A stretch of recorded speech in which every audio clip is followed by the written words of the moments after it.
In the twisted universe of Dead Space, humanity had found themselves to be on the brink of disaster due to the global warming pandemic, where major populated cities close to the shoreline had been wiped off the map due to the Trinity hurricanes and mass floods. This would make much of the remaining land the humans stood upon becoming overpopulated. Desperate for a way out, the government devised a plan to go out into the void of space, looking for new worlds to colonize, and where they were successful, a new issue would grip humanity. With a resource drought falling upon them, this upset would result in riots and division that would lead into a war between two factions. However, one would reign supreme upon the battlefield, but this resource-stricken crisis still lingered among them. Over the generations, humanity attempted many solutions, however they found them to be insufficient or ineffective in the long run, until a new corporation had surfaced and began the plans of a set of stations that would tear and rip moons apart, allowing for miners to sift through the debris, harvesting the precious minerals and resources. And this would only be the beginning,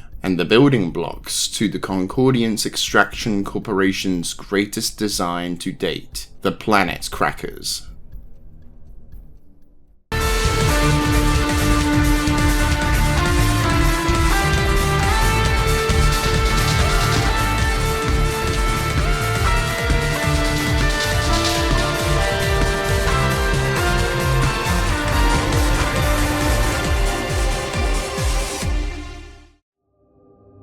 In an unknown time period, the Earth Government Colonial Alliance had been invited to a presentation on a station overlooking a moon orbiting Saturn that had been known as Titan. The invitation had come from the CEC, and there they would show off their newest toys, the orbital bombardment platforms, where these massive stations would lock on to specific targets located on the moon, and together they would use their gravity cannons to shred the moon to pieces until only the center had been left. However, upon request from the government ambassadors, they would collect all debris from the site, but would leave the shard in the center alone, so it might be turned into a research station in the future. After this presentation, the government had been so impressed that they would fund the corporation in their projects, which was a good thing,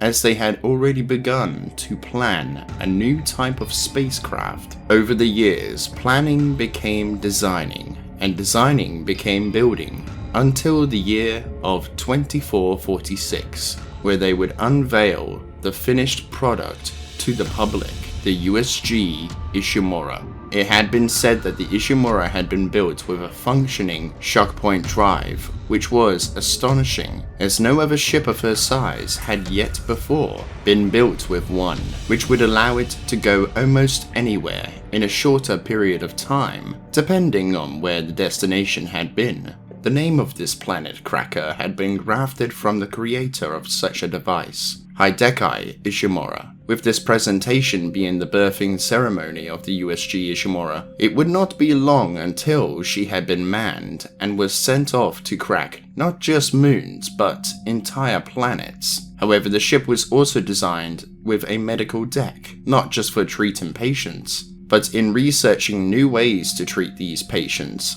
among other types of research, allowing the planet cracker to kill two birds with one stone. This new type of ship would single-handedly begin to turn the tide of humanity's resource drought, cracking open moons which had slowly turned into cracking planets open. However, the planets would need to be colonized first, which would extend the waiting period. But what would have normally have taken decades to do so could now be done in a matter of days. But she could also open her bay doors so that the personnel could haul in the nearby asteroids ready to be broken down in the many smelting and grinding machinery the mining deck had possessed. The ship would do this by the use of her gravity tethers, which would prove useful in the years to come. The public would herald the ship as the saviour of the colonies. This success would allow the CEC to build more and more planet crackers to add to their fleet. However, the USG Ishimura would remain to be the most famous and the flagship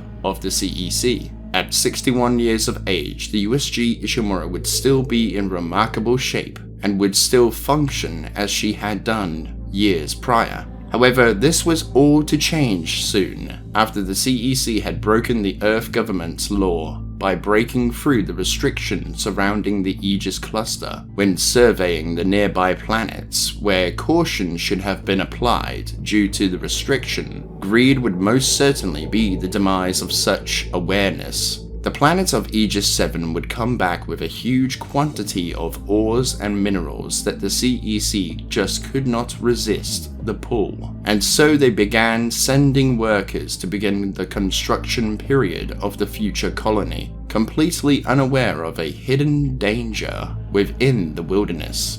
A year later, a glitchy and distorted video transmission would be sent straight to Earth, where they would show what they had discovered on Aegis 7, a marker covered in red glyphs or symbols. The church would use the influence it had on the other corporations to get the CEC to bring it back to them, and so they would send the USG Ishimura, which after collecting the last personnel off of the sprawl, they would soon begin their journey that would take them an entire month to travel to Aegis 7. However, for most, it would certainly be worth it, along with the following year being the retirement date of the ship. This adventure would be one for the history logs. However, this date would never come for the planet's cracker. Once they had arrived, they had brought the marker aboard, which did not sit well with some, but what the captain wished for, the captain would certainly receive, and so he did.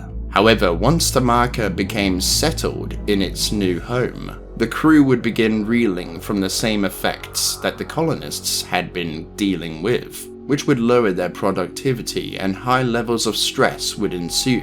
But this wasn't to be the only change to be brought about, as soon after the planet crack, an outbreak would begin on the planet, which would make its way to the ship due to Colin Barrow and others seeking to escape the horrors the planet had in store for them, which unknown to them they had a dangerous and terrible cargo stored on board, which would begin infecting and recombinating any corpses it had come across, which would begin an infestation aboard the ship. Further and further in time, the ship itself would be infected by a growth slithering around in the cracks and folds of the ship's interior, like a cancer, with the walls appearing to sprout a fleshy, organic material. Eventually, all of this would lead into the events of Dead Space, which over the course of the game, the Ishimura would slowly begin to decay, with doors malfunctioning and other systems seeming to possess a mind of their own, which had only been the tip of the iceberg.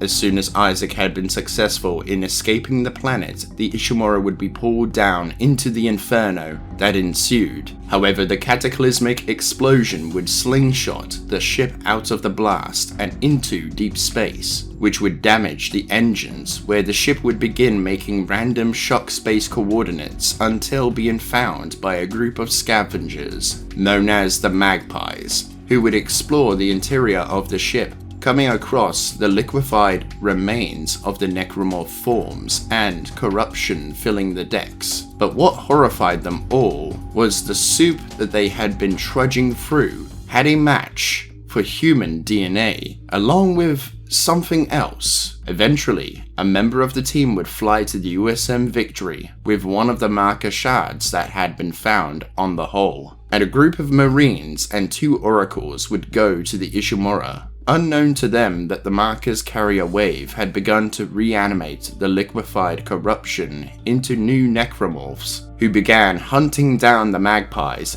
Eventually, one of them would escape to tell the tale, but before leaving the sector, he would give the coordinates of the ship to the commander of the Victory, where he would begin the grueling task of purging the horrific necromorph infestation from the interior of the ship. Eventually, and after many deaths, they would claim victory and pilot the long-lost planet cracker back to the Sprawl, where the Overseer had already begun spinning a cover story together, and with said story he would order a mass cleanup of the interior of the ship to firmly bury the truth, but to also rekindle the loss of motivation the mining corporations had gained from the loss of the Ishimura. As following the Aegis 7 outbreak, the CEC had begun to stagnate. The workers all claimed while cleaning out the planet cracker, however, that they could hear scratching coming from the walls, noises and terrifying sounds stalking them, along with others being tripped or pushed by what seemed like nothing,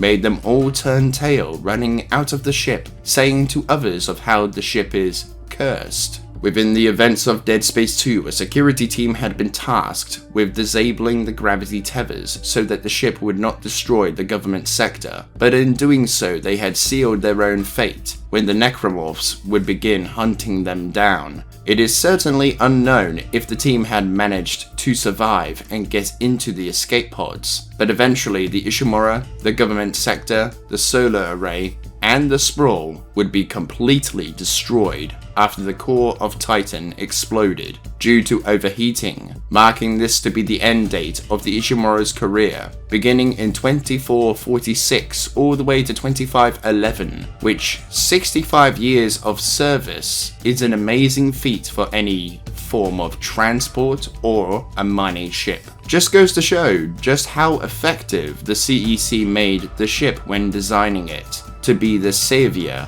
of the colonies. If not that, then all of humanity, until its untimely demise.